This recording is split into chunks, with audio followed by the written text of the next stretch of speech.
I was 26. I don't work at that place anymore, and the shipyard itself hasn't changed much since then. We worked on fishing boats, little cabin cruisers, old aluminum boats people dragged in on trailers, things like that. It was out in a rural coastal area where there wasn't much around. Maybe a couple of houses spread pretty far apart, and a road that connected back to town. During the day, it stayed busy enough with customers coming by, deliveries, welding, engines being tested, forklifts moving things around, but after everyone left, it felt like a different place. Before that job, I'd bounced between a few construction jobs and a marina for a while, but working on boats kept me interested. Every repair was a little different. Some days I was replacing rotten wood in decks, other days rebuilding an outboard or sanding fiberglass until my arms felt numb. I liked seeing something leave better than when it arrived. That summer we had fallen behind on several projects. One of our mechanics hurt his shoulder, and another guy quit without much notice. The owner started paying overtime whenever anyone wanted it, and since I didn't really have much going on outside work, I volunteered for a lot of evening shifts. I wasn't married back then. I had a rental house about 25 minutes away. Looking back, I probably worked too much, but I was trying to save money. The owner trusted me enough to stay after everyone else left because I'd been there almost 3 years. I'd finish whatever repair I was doing, lock everything up, and leave. Sometimes I'd stay until 10 or 11 if I was trying to finish a job before the next morning. People ask if being there alone bothered me, but it usually didn't. Shipyards make noise even when nobody's around. Metal expands after sitting in the sun all day. Ropes knock against masts. Water slaps against the docks. Birds make all kinds of sounds around sunset. The property itself was kind of oddly shaped. One side bordered the water with several floating docks. Another side backed up against a line of trees that turned into thick woods. We never went back there except to trim branches every once in a while because leaves would blow into the work yard. If someone disappeared back there, nobody would notice until Monday. I had spent most of the day replacing sections of flooring inside an old fishing boat. By around 9, I had finally reached a point where the adhesive needed time to cure before I could continue. There wasn't much else I could do until then, so I cleaned my tools and walked outside with a bottle of water. There was an old bench near the edge of the property overlooking the water. I'd sit there sometimes during breaks because there wasn't much else to look at besides boats and marsh grass. But after staring at engines all day, that was enough. I remember checking my phone. I had a couple of texts from my younger brother asking if I wanted to come over that weekend for a barbecue. I answered him, scrolled through a few videos, and mostly just enjoyed sitting down. It had gotten pretty quiet by then. That's when I saw someone walking across the yard. The man walked at a normal pace. His clothes looked funny, strange. They were light-colored, like faded gray, like scrubs somebody working in a hospital might wear. They hung loosely on him and looked almost identical top and bottom. When he got like 15 feet away, he stopped and looked directly at me. He said calmly, "You need to leave." I said, "I'd love to, but I'm working." He repeated it. "You need to leave." I remember standing up because it felt awkward trying to talk to someone while I was sitting down. I told him, "I work here. I can't just leave." He kept looking at me. There wasn't any expression on his face that I can remember. He didn't seem upset that I wasn't listening. Then he walked away. I was standing there for another minute, wondering what that had been about. We had older people wander onto the property by mistake, but this guy didn't seem elderly. I even considered getting in my truck to make sure he wasn't wandering into traffic somewhere, but I figured he'd found wherever he was trying to go. I finished my water, threw the bottle away, and went back inside. For the next couple of hours, I kept working on another repair while waiting for the adhesive on the fishing boat to set. Around 11:30, I went outside again because the shop was getting warm from all the equipment running. I walked toward the side of the yard near the tree line because there was usually a little breeze over there. The floodlights lit up most of the work area, but they didn't reach far into the woods. You can see the first several rows of trees clearly enough. I wasn't paying much attention to the woods. I was mostly stretching because my back hurt after kneeling most of the day. I heard someone say, "Leave." There was another man standing near the edge of the trees. For years, I've gone back and forth wondering whether it could have been the same person I'd seen earlier. I never got close enough to compare faces. What I noticed was the clothing. The exact same color. It looked like some kind of uniform. That couldn't be a coincidence. I said, sounding more irritated, "What is going on?" He answered with the exact same sentence, "You need to leave." I told him, "I already told the other guy. I work here." When I mentioned another guy, he didn't acknowledge it. He was looking at me, but it felt more like he was waiting than listening. I started wondering if somebody nearby was messing with me. There were a few younger guys in town who liked practical jokes, although this would have been a pretty elaborate one. I was taking a couple of slow steps backward toward the shop. I realized how isolated I was. The owner had gone home hours earlier. Nobody else was scheduled. If something happened, there wasn't anyone within shouting distance. I asked him one more time if he needed help or if he was looking for someone. Instead of answering me, he reached down beside his leg. A machete, like some kind of large knife. It reflected light and I knew it wasn't a stick or a piece of wood. Then he started speaking. Not English. It wasn't anything I'd ever heard before. He spoke quickly, under his breath, while still looking at me. I knew he wasn't just saying random sounds. It sounded like conversation. I started walking back toward the shop as calmly as I could. I figured if this was some misunderstanding, or if the guy was having some kind of mental health episode, maybe getting inside and calling someone would be enough. I only made it a few steps before I heard him moving. I looked over my shoulder, and he was coming toward me fast. One long, determined run without any hesitation. He still had that object in one hand, and whatever chance there had been of talking was gone. I took off. When you're running because someone is chasing you, even 50 yards feels longer. I remember my work boots slipping on loose gravel because they weren't exactly made for running. I'd spent all day wearing them, and they felt heavy. I don't remember hearing footsteps, which is strange because I know he had to be making some kind of noise. I reached the side door of the workshop, slammed it shut, locked it. I called 911 and told them there was a man outside with what looked like a large knife or machete who had chased me into the building. I walked carefully toward one of the front windows without getting too close.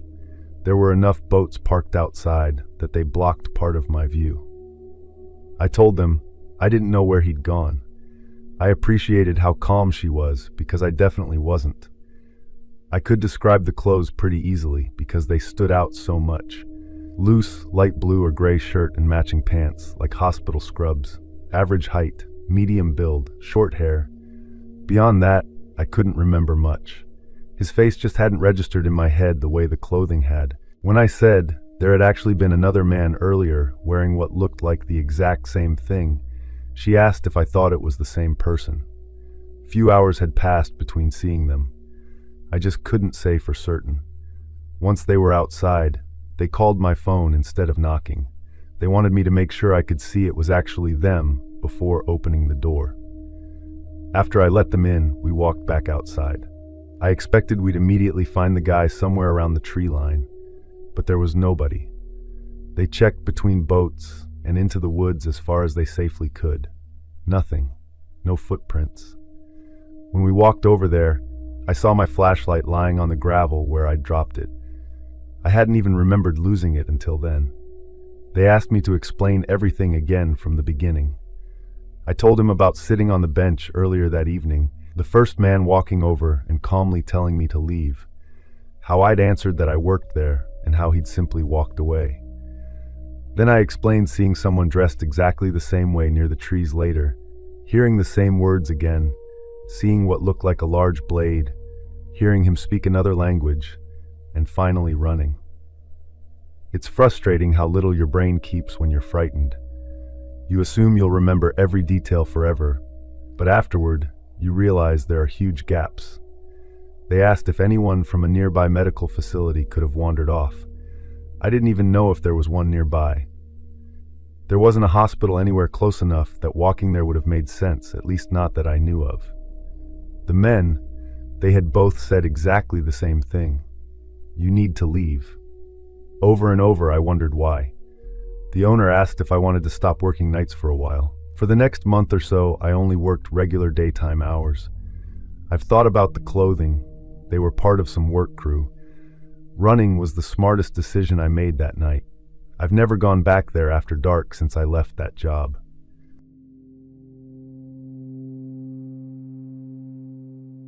Hi, I'm F30. I lived there for 3 years. It was one of the quieter places I've ever lived. The subdivision backed up against woods, one of those patches of trees that developers left alone because it would have cost too much to clear. Most of the houses on our street had fences, but the backyard still felt connected because everything ended at the same tree line. I was living alone for the first time. My parents had helped me move into that rental after I got promoted at work. I could finally afford a place without roommates, and that felt like a huge accomplishment back then. I'd leave around 7:30 every morning, work until 5. Weekends were usually for cleaning the house, calling my parents, or having one of my friends over for dinner.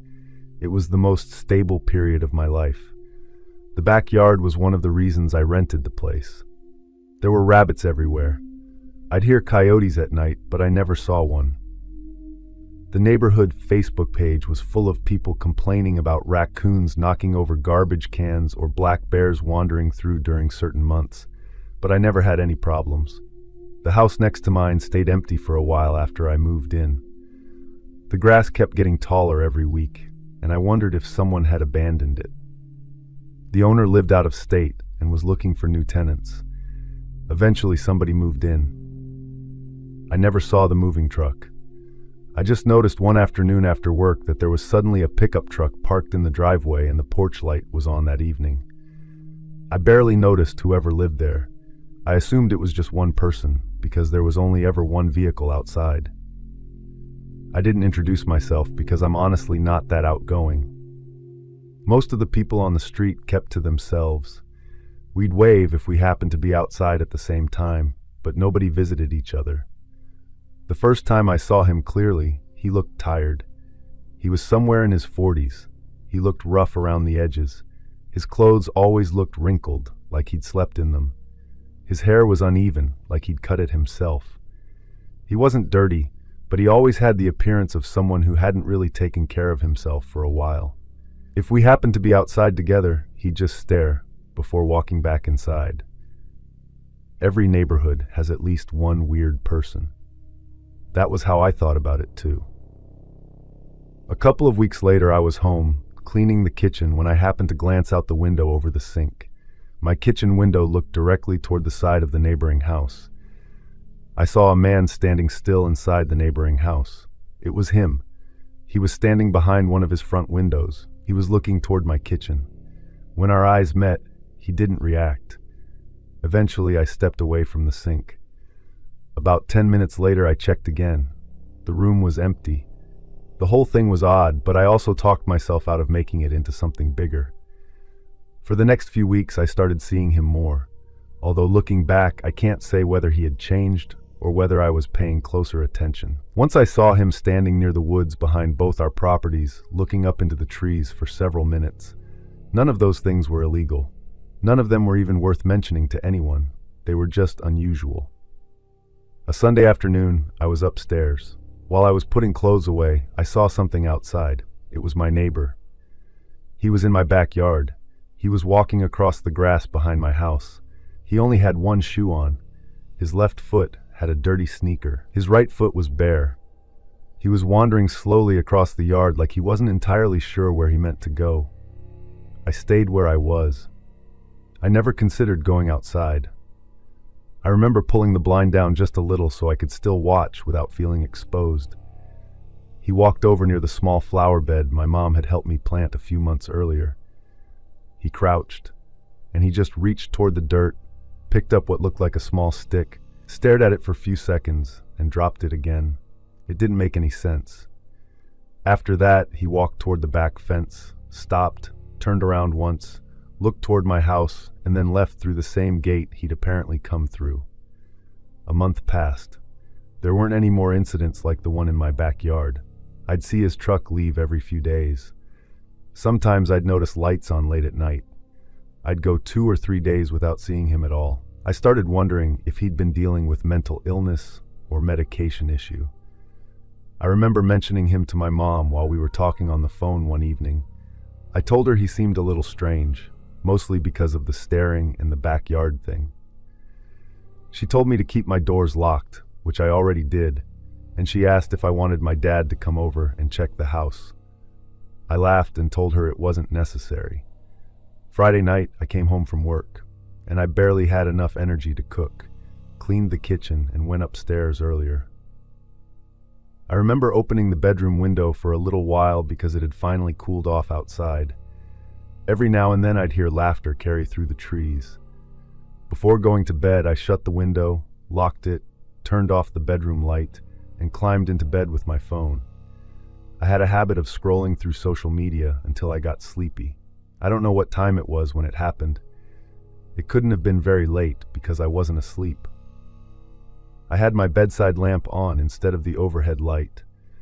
My bedroom door was open because I'd left it that way after brushing my teeth. I wasn't paying attention to anything except my phone until something made me glance toward the doorway. Someone standing there. He was there. The neighbor was standing in my bedroom doorway looking at me. I had locked every door before going upstairs. There was an old body bag draped over one shoulder.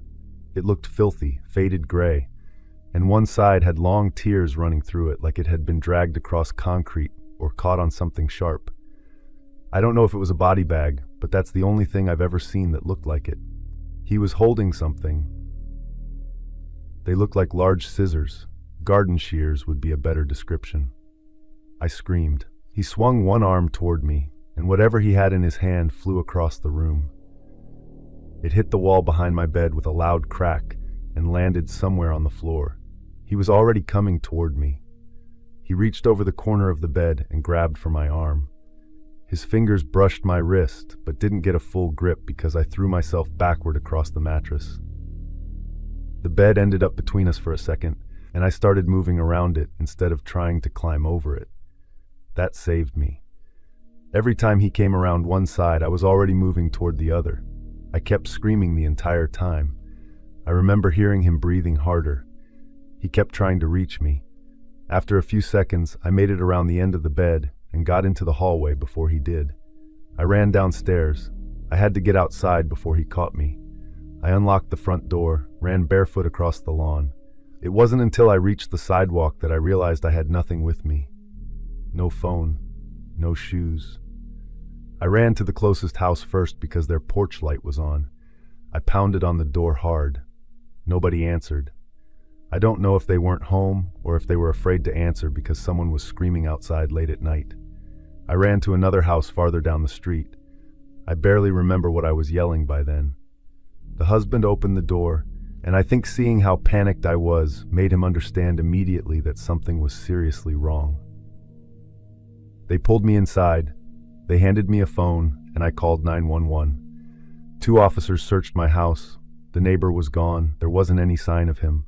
They searched the neighboring house. At least that's what they told me. The truck was still there. The house had furniture inside, but there wasn't anyone there. I stayed with my parents for a few days after that. The owner of the neighboring house had been contacted. According to him, he had rented the property to a woman. He had met a woman. She had signed the lease. She had paid the deposit. She had collected the keys herself. The paperwork was entirely in her name. There was no mention of any man living there. As far as the owner knew, a single woman had been renting that house the entire time. I asked whether she'd had a boyfriend move in later. He said he had no idea because he lived few states away and never visited after handing over the keys. I told them I'd never seen a woman there. Not once. Every single time I looked over at that house, the only person I ever saw was the man. The detective couldn't explain it. He said it was possible someone else had been staying there without permission, or that whoever rented the house had intentionally used someone else's information. He admitted they were having trouble identifying the man because nobody seemed to know who he was. As far as I know, they never found him. The lease ended, and the owner eventually cleared out the house himself. I moved before my own lease was up. Losing a little money didn't matter to me. There wasn't any chance I was sleeping in that house again. And there wasn't obvious damage to the doors.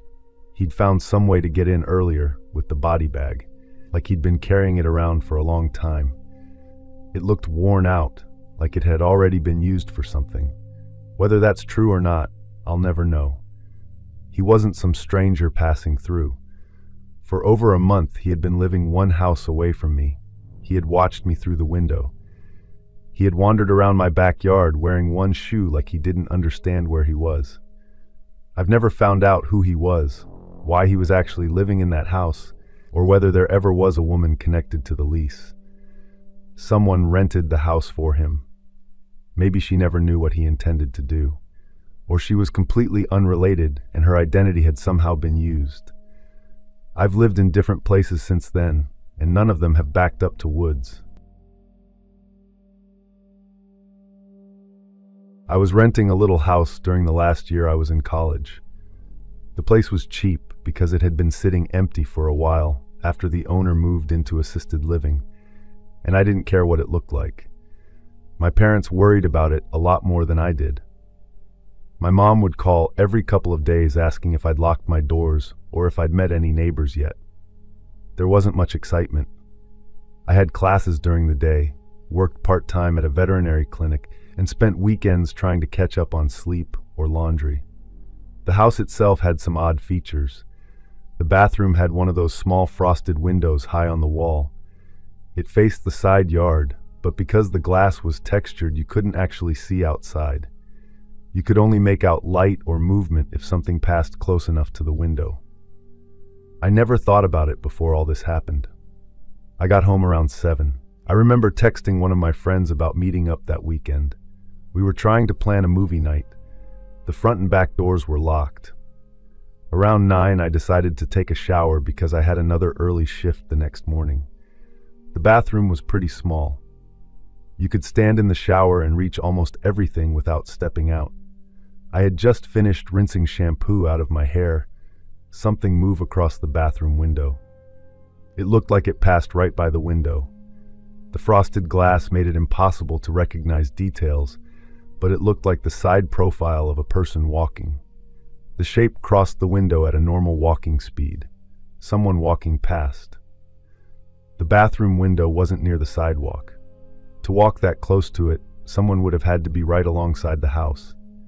I rinsed the soap off as fast as I could and kept looking at the window, expecting whoever it was to pass back the other direction or stop or do something. Wrapped a towel around myself and walked into the hallway. Thought I'd imagined the shape because of the steam on the window. Nothing had been moved. I checked the front door first because it was closest. Deadbolt still turned. The chain was still hooked. The back door was locked. There wasn't anybody there. I walked around the outside of the house barefoot. I looked down both sides of the yard and behind the garage. There wasn't anywhere someone could have hidden without me noticing. I ended up convincing myself that I'd seen the shadow of tree branches moving, or that steam had distorted something. It didn't really satisfy me because I knew what I'd seen looked like a person. I finished getting ready and walked into my bedroom to change clothes. My bedroom was at the end of the hallway with the door usually left open. I just pulled a clean t-shirt over my head when I saw something drifting into the room. It was moving differently. It looked like a thin stream of gray smoke slowly coming through the doorway from somewhere in the hall. I smelled it. It definitely wasn't cigarette smoke. It smelled closer to melted plastic. Not like burning electronics. Maybe something electrical had shorted out. I checked the bedroom outlets, unplugged the lamp anyway.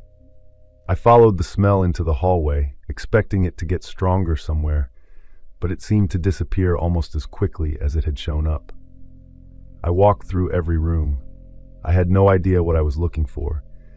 Nothing looked wrong. Nothing was hot. Nothing was smoking. I looked behind the television because I thought a power strip had burned up. I ended up opening the back door for a few minutes because I convinced myself someone outside had been burning trash or something, and the smell drifted in through the cracked living room window.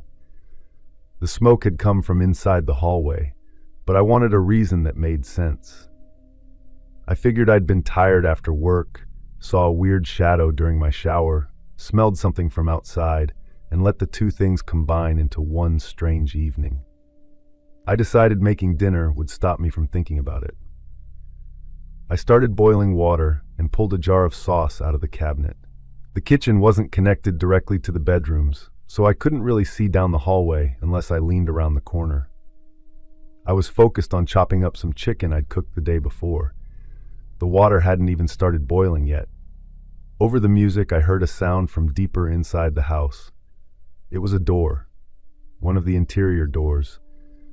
Very recognizable sound of a door opening quickly and hitting the little rubber stopper on the wall. I stopped what I was doing because I knew I hadn't left any doors closed except the bathroom. Before I could even call out or walk into the hallway, I heard another noise. Glass rattling, a window sliding, and after that came the unmistakable sound of somebody landing outside. I ran toward the living room. By the time I reached the corner, I caught a clear glimpse of someone climbing out through the side window. I only saw them for a second. They were dressed in dark clothes. I couldn't tell if it was a man or a woman because they never turned toward me. They hit the ground and took off running between my house and the neighbor's fence. The window was wide open. I knew I'd locked the house. I knew I'd been walking around inside it for the last half hour. I backed away instead of walking toward the window. It was the smartest thing I did all night, because if whoever that was had decided to come back inside, I would have been standing right there. I grabbed my phone off the kitchen counter and called 911. I stepped outside through the front door because I didn't want to stay inside if someone else was hiding somewhere. The neighbor across the street noticed me pacing in my driveway and walked over asking if everything was okay. I told him somebody had just run out of my house, and he started looking up and down the street. Neither of us saw anyone.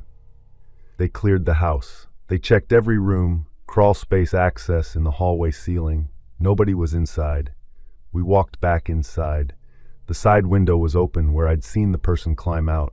It wasn't broken. It meant whoever it was hadn't smashed their way out. They'd simply opened it. It didn't appear damaged. I never opened that particular window. I couldn't remember the last time I'd even touched it. I saw something on the living room floor. It was only because the overhead lights were on. There were a few little black blobs scattered near the edge of the rug, maybe the size of quarters, some even smaller. The officer crouched down before I could. He reached toward one with the back of his finger first instead of grabbing it. Then he looked at me and said, "Don't touch these yet." Naturally, about 30 seconds later, he had walked over to look at something near the hallway, and I leaned down and touched one with the tip of my finger. It burned me immediately. It was surprisingly hot. It left a little red spot on my fingertip. He picked one of the pieces up using a pen from his pocket and dropped it onto a notepad. It looked like melted plastic, except it wasn't sticking to the paper the way I expected. I don't know how to describe it. It had the appearance of burned plastic, but the texture reminded me more of hardened tar. The smell hit me again while we were standing there. Same burnt plastic smell from earlier. I told him that was exactly what I'd smelled before I saw the person run out. There were more pieces. One was in the hallway. Another was near my bedroom door. When I walked into the bedroom, there were two more sitting on top of my comforter. Finding those things on my bed meant they'd been standing in my bedroom while I was somewhere else in the house. There was a melted mark underneath one of the black pieces, like the fabric had shrunk inward from heat. The carpet beside the bed had something similar, a small melted patch. The same thing appeared near the couch in the living room. It wasn't widespread damage, just little spots here and there where something extremely hot had apparently rested for a few seconds. There weren't any obvious footprints because the ground had been dry for weeks. He asked if I'd been cooking anything earlier that might explain the melted material. I told him the smoke happened before I'd even started making dinner. Nothing on the stove had burned. One of them said it could have been melted plastic from something the intruder was carrying. Maybe it came from some kind of tool. If somebody was carrying a hot object around, why were there pieces on my bed? Why were there pieces in the middle of the hallway? It wasn't like they formed a trail. They were just scattered. I drove straight to my parents' house. Whoever had been inside hadn't taken cash. The landlord changed every lock on the house. He had someone inspect the crawl space underneath because my dad couldn't stop wondering if there was another access point somewhere. They hadn't identified the material yet. That was one of the things confusing them too. He said they couldn't really explain it based on what they'd seen. That was the end of it. Nobody was identified. My parents convinced me to adopt a larger rescue dog after I moved out because I'd always wanted one anyway, but I won't pretend that night wasn't part of the reason. There are two parts of the whole thing that bother me. The first is that I saw someone before I had any reason to think another person was in the house. That silhouette crossing the bathroom window happened long before I heard the window open or saw anyone run. The second thing is the smoke. Nothing explains why it came from the hallway, disappeared, and was followed by finding those hot black melted pieces throughout the house. It's small enough that nobody else would ever notice it unless I pointed it out, but I know exactly where it came from. Somebody I never saw clearly was inside my house while I was walking around believing I was alone. They had enough time to move through multiple rooms without me noticing, and close enough to pass the bathroom window while I was in the shower. They had been inside my bedroom. What happened that night has stayed with me because it never made enough sense to put behind me. I can accept that someone got into my house somehow. I can accept that they got out before the police arrived. The part I still can't explain is everything else that happened before I even knew they were there.